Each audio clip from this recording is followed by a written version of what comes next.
اعوذ باللہ السمیع العلیم من الشیطان الرجیم بسم اللہ الرحمن الرحیم۔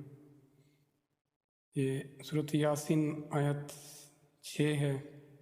اب یہ قرآن کے اتارے جانے کا مقصد بتایا جا رہا ہے کہ یہ ہم قرآن کیوں اتار رہے ہیں۔ تنزیل، یہ پیچھے آیا تھا، تذکرہ آیا تھا تنزیل کا، اتارے جانے کا تذکرہ آیا تھا۔ یہ قرآن حکیم کا اس کی قسم دی گئی۔ یہ کیا، اس کا مقصد کیا تھا؟ تاکہ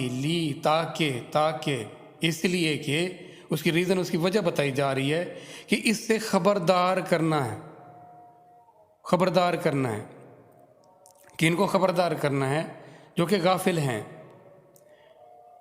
جو کہ اپنے انجام سے غافل ہیں، ان کے ساتھ ہونا کیا ہے، وہ اس سے بے خبر ہوئے ہیں، تو ان کو خبر دیں، ان کو خبردار کریں، ان کو ڈرائیں۔ اب یہاں پر آپ اور میں، آپ کو کسی دوسری رائے نہیں جاتی کہ قرآن کا مقصد تو اس سے خبردار ہونا ہے، اور خبردار تب ہوں گے جب آپ اس کو سمجھیں گے۔ جب آپ اس کو سمجھیں گے نہیں، آپ کیسے خبردار ہو سکتے ہیں؟ آپ ہو ہی نہیں سکتے، کوئی بھی نہیں ہو سکتا جب تک وہ اس کو سمجھے گا نہیں۔ وہ اس سے خبر اس کو کیسے ملے گی؟ اس سے باخبر کیسے ہوگا؟ خبر کا ملنا ہے، اس سے باخبر ہونا ہے، اس سے خبردار ہونا ہے۔ اگر وہ غافل ہیں تو ان کو ان کی غفلت سے نکالنا ہے۔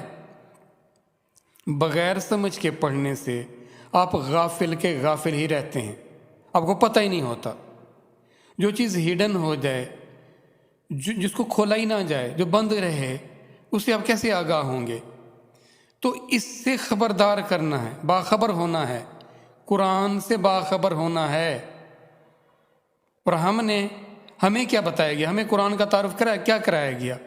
ہمیں اس سے بے خبر رکھا گیا، اور ہم سمجھ رہے ہیں کہ ہم قرآن پر ایمان لائے ہوئے ہیں، جبکہ اس سے غفلت نے دور ہونا، اس سے ہماری غفلتوں کا علاج کیا گیا، اس سے کہ ہم غافل نہ رہیں، کسی سے غافل نہ رہیں، اپنی آنے والی زندگی سے غافل نہ رہیں۔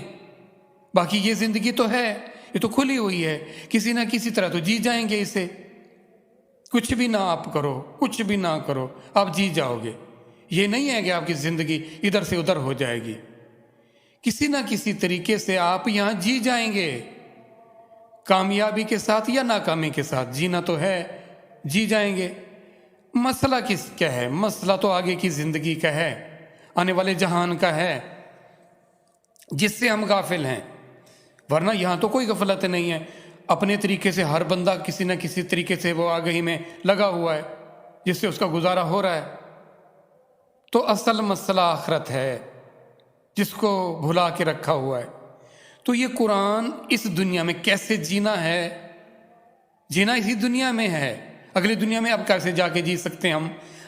ابھی کے لیے ہے قرآن نا۔ ابھی اس دنیا میں تم نے کیسے جینا ہے کہ وہ زندگی تمہارے لیے آسان ہو جائے اور کامیاب ہو جاؤ۔ یہ ہے، یہاں ایسے رہو، ایسے جیو کہ یہ تمہارا جینا، یہاں تمہارا جو رہنا ہے، یہ کامیابی کی ضمانت ہو جائے۔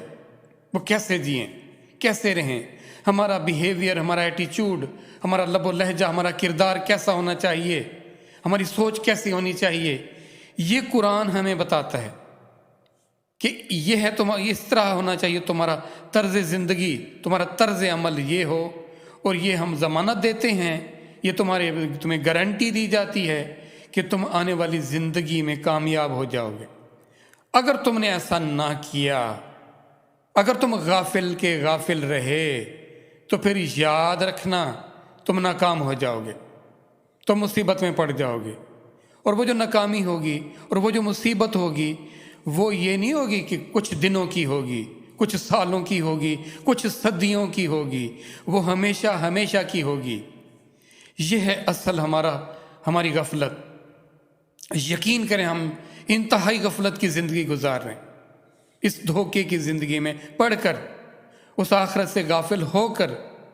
تو یہ قرآن بھیجا گیا، دیکھو، جاؤ میرے بندوں کو خبردار کر دو کہ وہ ان کی زندگی یہ نہیں ہے، یہ عارضی ہے، یہ کچھ دن کی ہے۔ ہمیشہ ہمیشہ کی زندگی اور ایک زبردست اور کامیاب زندگی تو آگے رکھی گئی ہے۔